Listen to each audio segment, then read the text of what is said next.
আমাদের জানা আছে যে এই জঙ্গলে তোমার থেকে বেশি শক্তিশালী আর কেউ নেই, কিন্তু নীল পাখির ডিম থেকে যে বাচ্চা জন্মাচ্ছে না, সে তোমার চেয়েও বেশি শক্তিশালী হবে। এই গল্পটা হলো এমন একটা জঙ্গলে যেখানে গোল্ডি নামের একটা ঈগল থাকতো। ও সব পাখিদের উপর খুব অত্যাচার করত আর তাদের ডিম আর বাচ্চাদের খেয়ে ফেলতো। ওকে প্রতিবাদ করার ক্ষমতাও কারোর ছিল না। একদিন গোল্ডি একটা টিয়ার কাছে যায়, যে জঙ্গলের পশু পাখিদের ব্যাপারে ভবিষ্যৎবাণী করত। আমাদের জানা আছে যে এই জঙ্গলে তোমার থেকে বেশি শক্তিশালী আর কেউ নেই, কিন্তু নীল পাখির ডিম থেকে যে বাচ্চা জন্মাচ্ছে না, সে তোমার চেয়েও বেশি শক্তিশালী হবে। নীল পাখি? সেটা তো একটাই আছে, নীলু। আমি ওর ডিম থেকে বাচ্চা বেরোনোর আগেই ওটা শেষ করে দেব। এই কথা পুরো জঙ্গলে ছড়িয়ে যায় আর নীলু পাখিও জানতে পারে। তখন ওর স্বামী বলে, গোল্ডি আমাদের বাচ্চাটাকে জন্মাতে দেবে না। ডিমটাকে সুরক্ষিত রাখার জন্য এখান থেকে যেতে হবে। কিন্তু এমন কোন জায়গা আছে যেখানে আমি ডিম পারবো আর ওকে সুরক্ষিত রাখতে পারবো? তুমি এখনই শহরের জন্য বেরিয়ে পড়ো। এমন একটা জায়গায় বাসা বেঁধে তুমি থাকবে, মানুষের জন্য চোখ না পড়ে সেখানে, কারণ তারাও সেটাকে মামলেট বানিয়ে খেয়ে ফেলে। খেয়াল রেখো। ঠিক আছে, আমি যাচ্ছি সেখানে, বলে নীলু ওখান থেকে বেরিয়ে যায়।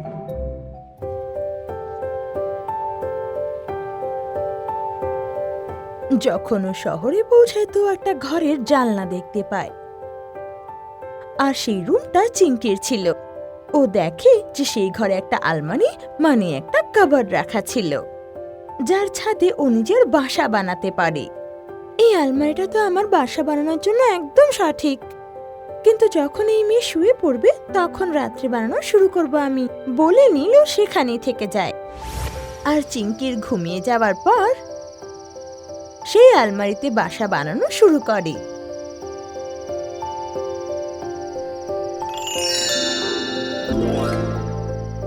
সকালে যখন চিংকির ঘুম ভাঙে তখন কাবার্ডের ওপর পাখির বাসা দেখেও আশ্চর্য হয়ে যায় আর উঠে ও তার কাছে যায়। আরে বাহ, এটা তো একটা বাসা, আর এই বাসার নীল পাখিটা কি দারুণ দেখতে। এটা শুনে নীলও খুশি হয়ে যায় আর নিজের ভাষায় বলে, চুচু চুচু। আরে বাহ, তোমার আওয়াজ তো কি মিষ্টি, কিন্তু যদি আমি তোমার ভাষা বুঝতে পারতাম তবে কি হয়েছে, আজ থেকে আমরা দুজন বন্ধু, আর চিরকাল আমার সাথে আমার ঘরেই থেকো। চিংকি ঘর থেকে বেরিয়ে যায় আর নিজের সাথে ছোট ছোট দুটো বাটি নিয়ে আসে।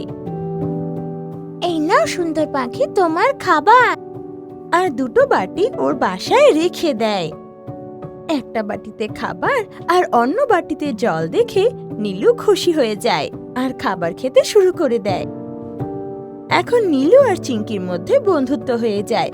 নীলু চিংকির ভাষাও বুঝতে শেখে, কিন্তু চিংকি শুধু চিঁচি শুনতে পেত, কিন্তু ওকে খুব ভালোবাসতে লাগেও।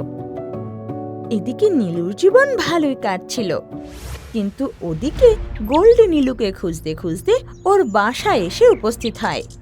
নীলু কোথায়? কোথায় লুকিয়ে রেখেছিস ওকে? তুমি ওর ডিমটাকে ক্ষতি করতে চাও, তাই না? তাই আমি ওকে সুরক্ষিত জায়গায় পাঠিয়ে দিয়েছি। তোমার বাচ্চা বড় হওয়ার পর আমায় জঙ্গল থেকে তাড়িয়ে দেবে। টিয়া আমায় এটা বলেছে। ওকে তো যে কোনোভাবে আটকাতেই হবে। সেরকম কিছু হবে না। আমরা নিজের বাচ্চাকে তোমার সামনে আসতেই দেব না। কোনো ভয় পাওয়ার প্রয়োজনই নেই। না, রিস্ক নিতে পারবো না। যতক্ষণ না নীলু ফিরে আসছে তুই আমার কাছে বন্দী থাকবি। ও নীলুর স্বামীকে নিজের পায়ে ধরে নিজের ঘরে নিয়ে গিয়ে ওকে বন্দি করে রাখে।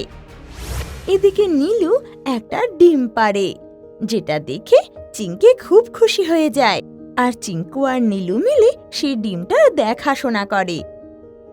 এভাবে দিন কেটে যায়, কিন্তু একদিন হঠাৎ সকাল সকাল আওয়াজে চিংকির ঘুম ভাঙে। উঠে দেখে যে সেই আওয়াজ ডিম থেকে আসছিল। নীলু সেই ডিমের পাশেই বসেছিল আর সেই ডিম ফেটে গেল। আর তার ভেতর থেকে ছোট্ট একটা বাচ্চা বেরোলো। আরে বাহ, দেখো তো এই বাচ্চাটা কি সুন্দর দেখতে। তুমিও খুব মিষ্টি বন্ধু। ওই বাচ্চাটার মুখে মানুষের ভাষা শুনে চিংকি আশ্চর্য হয়ে যায়। আরে তুমি তো মানুষের ভাষা বলতে পারো, কিন্তু এটা কি করে সম্ভব? সেটা তো আমিও বুঝতে পারছি না। আমি জঙ্গলের বিনিময়ে মানুষের বাড়িতে কি করে জন্মে গেলাম। বাবা, আমি তোমাকে সব বলছি খুলে যে তুমি এখানে কেন আর এই শক্তি কি করে পেলে। বলে নীলু ওকে সব খুলে বলে যে ও একটা জাদুই পাখি, আর ওকে জঙ্গলে গিয়ে গোল্ডির থেকে জঙ্গলকে মুক্ত করাতে হবে। আর সে তখন মানুষের ভাষায় এই সব কথা চিংকিকে বলে। আরে বাপরে, তোমার কাহিনী তো একদম শ্রীকৃষ্ণ আর কংসের মতো। তাহলে তোমরা দুজন আমাকে ছেড়ে জঙ্গলে চলে যাবে? ও উদাস হয়ে কথাটা বলে। যদি আমার জন্ম গোল্ডিকে জঙ্গলের থেকে তাড়ানোর জন্য হয়েছে, তো সেটা নিশ্চয়ই হবে। চিঙ্কি, তুমি ভয় পেও না, আমরা জঙ্গলেই থাকবো, কিন্তু প্রতি রবিবার তোমার ছুটির দিনকে তোমার সাথে দেখা করতে নিশ্চয়ই আসবো। শুনে চিংকি খুশি হয়ে যায়। আমরা এখন আসি। নিজের খেয়াল রেখো আর এখানে ফেরত এসো। শুনে নীলু নিজের বাচ্চার সাথে সেখান থেকে উড়ে যায়।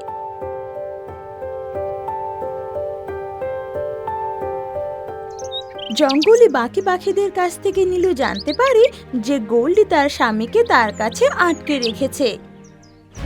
তারা তখনই গোল্ডির কাছে যায়। হ্যাঁ, এই সে বাচ্চা যে আমাকে মারার জন্য এসেছে।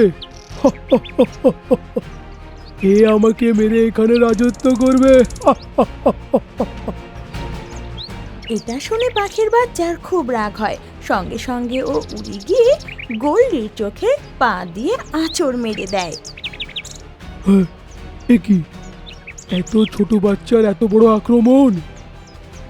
তখনই ও নিজের মুখ দিয়ে পাখির বাচ্চাকে জাপটে ধরে, কিন্তু ওর কোনো কষ্ট হয় না। তখনই ও নিজের ছোট্ট পাঁজা দিয়ে ওর চোখে মারে, আর গোল্ডি অন্ধ হয়ে যায়। তোর এত সাহস! চেঁচাতে চেঁচাতে গোল্ডি ওর দিকে এগোতে লাগে, কিন্তু সুযোগে সদ্ব্যবহার করে পাখির বাচ্চা ওর অন্য চোখেও আঘাত করে, আর ও দুটো চোখেই অন্ধ হয়। চেঁচাতে চেঁচাতে অন্ধ হয়ে গিয়ে গোল্ডি ওখান থেকে উড়ে চলে যায়। আর নীলু বাকি পাখিদের সাহায্যে নিজের স্বামীকে রশিদ থেকে মুক্ত করে। কিন্তু গোল্ডি কোথায় গেছে কেউ জানে না। তবে জঙ্গলে ওকে আর কখনো দেখতে পাওয়া যায়নি। আর সব পাখিরা সুখে শান্তিতে জঙ্গলে থাকতে লাগে। নীলু আর ওর বাচ্চা প্রত্যেক রোববার চিংকির সাথে দেখা করতে যেত, আর সারাদিন ওখানেই কাটাতো। আরে বাহ, কত সুস্বাদু আর বড় ডিম! বলে নিজে হাঁ করে একটা ডিম খেয়ে ফেলে। আহা, আজ তো লটারি লেগে গেল ভাই। এটা বলে ও দ্বিতীয় ডিমটার উপরও হামলা করে আর সেটাও খেয়ে নেয়। বাহ, মজা এসে গেল আজ তো। এখন আমি শিগগিরই গিয়ে নিজের গর্তে ঢুকে পড়ি। সঞ্জয় বন একটা খুবই সুন্দর জঙ্গল ছিল। এখানে অনেক বড় বড় সবুজ গাছ, পাহাড় আর পুকুর ছিল। সেই পুকুরে কিছু হাঁসের দল থাকতো, আর সব পশুরা সেই পুকুরে জল খেতে আসতো। সেই পুকুরে ডাক আর ড্রেক নামের একটা জোড়া ছিল। একদিন ড্রেক পুকুরের পাশে তাদের বাসায় দুটো ডিম দেয়। ডাক আর ড্রেক তাদের দুটো ডিম দেখে খুব খুশি ছিল। ওরা তাদের খুব যত্ন করা শুরু করে। পুকুরের কিছুটা দূরে একটা সাপ তার গর্তে থাকতো, আর ওখান থেকে ও সবার উপর নজর রাখতো। যখন সাপের নজর ওই বাসায় রাখা ডিমের উপর পড়ে, তো ও খুশি হয়ে যায়। আরে বাহ, কি বড় বড় ডিম রে! যদি এটা আমি খাবার সুযোগ পাই, মজা এসে যাবে। একবার দুজন খালি এখান থেকে যাক। যখন সন্ধে হয়ে যায়, তো পুকুর পাড়ে এক ঈগল আসে জল খেতে। তারপর সেই হাঁসের দল আসে। আরে ডাক আর ড্রেক, এটা কি তোমাদের ডিম? হ্যাঁ, আজ সকালেই তো পেরেছি। ও, এই জন্যেই সকাল থেকে তোমরা পুকুরে কোথাও দেখা দিলে না। হ্যাঁ, তাই সকাল থেকে এদের দেখাশোনা করছিলাম। তার মানে দুপুর থেকে আর কিচ্ছু খাওনি? এখনো কি খিদে পাচ্ছে না? না, এখন তো খিদে খুব পাচ্ছে, কিন্তু এই ডিমগুলোকে ছেড়ে কি করে যাই? তুমি চিন্তা করো না, এখানে কিচ্ছু হবে না। আমরা সন্ধে হওয়ার আগে খেয়ে দিয়ে এখানে চলেই আসবো।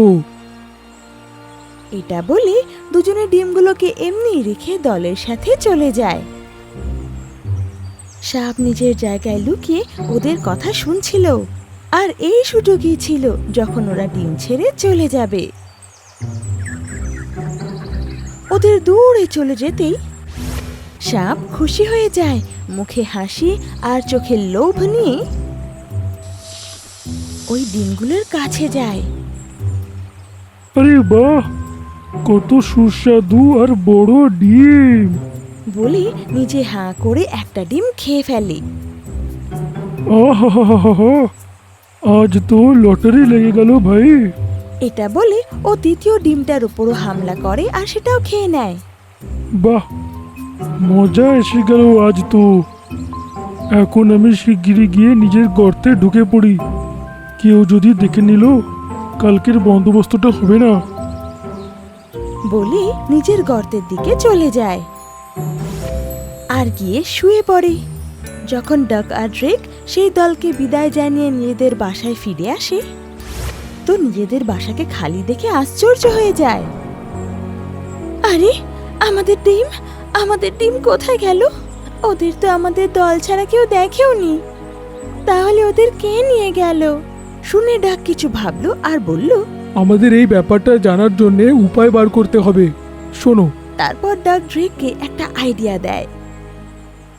পরের সকালে ড্রেক আবার দুটো ডিম দেয় আর সারাদিন ওই ডিমকে পাহারাও দেয়।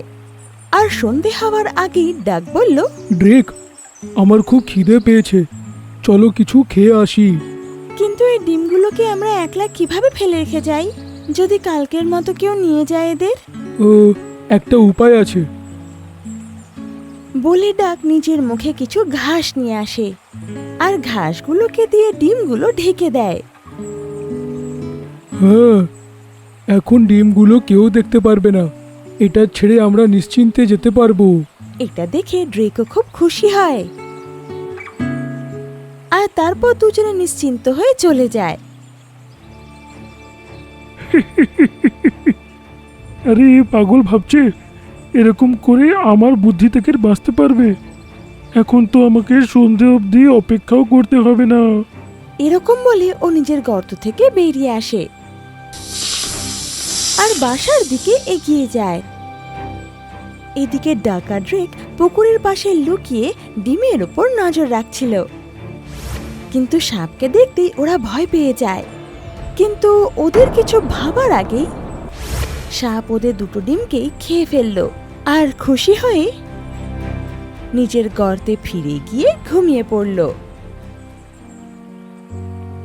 ডাক আর ড্রেক যতক্ষণে নিজেদের বাসায় ফিরল, ততক্ষণে সাপ ডিম খেয়ে চলে গিয়েছিল। এই সাপ তো আমাদের ডিমগুলো রোজ এভাবে খাচ্ছে। এর মানে তো আমরা কখনো আমাদের বাচ্চাদের মুখ দেখতে পাবো না। শুনে ডাক চিন্তায় পড়ে গেল আর তখনই ওর নজর ঈগলের ওপর গেল, যে পুকুর পাড়ে জল খাচ্ছিল। ঘাবড়িও না, এর থেকে ছাড়া পাওয়ানোর জন্য আছে, আমাদের সাহায্য করার জন্যে। ডাক ঈগলকে বলল, আর ঈগল, আমাদের আওয়াজ তুমি শুনতে পারো? হ্যাঁ, কেন না, বলো ডাক। ডাক ওকে ওদের ডিম আর সাপের ব্যাপারে সব বলে দিল। আর সাপের কাণ্ড কারখানা দেখে ঈগল রেগে বলল, সাপ তো এমনিতেও আমার পছন্দের খাবার, আমি ওকে ওর সঠিক জায়গায় পৌঁছে দেব। তারপরে দুজনে মিলে ঈগলের সঙ্গে প্ল্যান বানায়।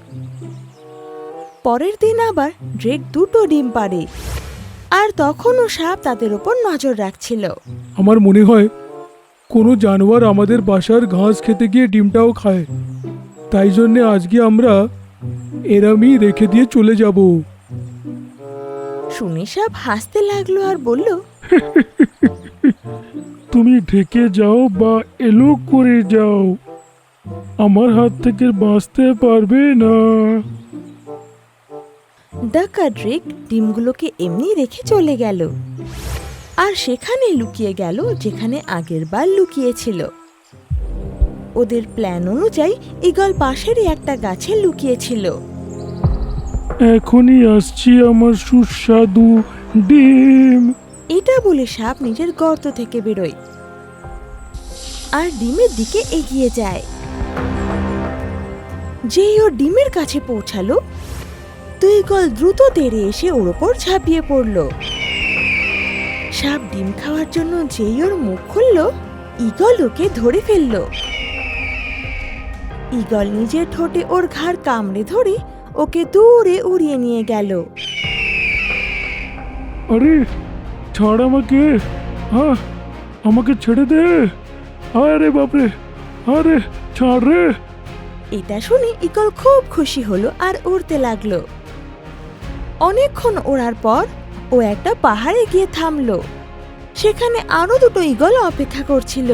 ঈগল যেই সাপটাকে ছেড়ে দিল, বাকি ঈগল তখনই ওকে ঠোঁট দিয়ে মেরে মেরে হামলা করলো, যার ফলে ও আধমরা হয়ে গেল। এখন তিনটে ঈগল মিলে ওর শিকার করলো আর ওকে মেরে ফেললো। এদিকে ডাক আর ড্রেক নিজেদের ডিমকে সুরক্ষিত দেখে খুব খুশি হলো আর মনে মনে ঈগলকে ধন্যবাদ জানায়।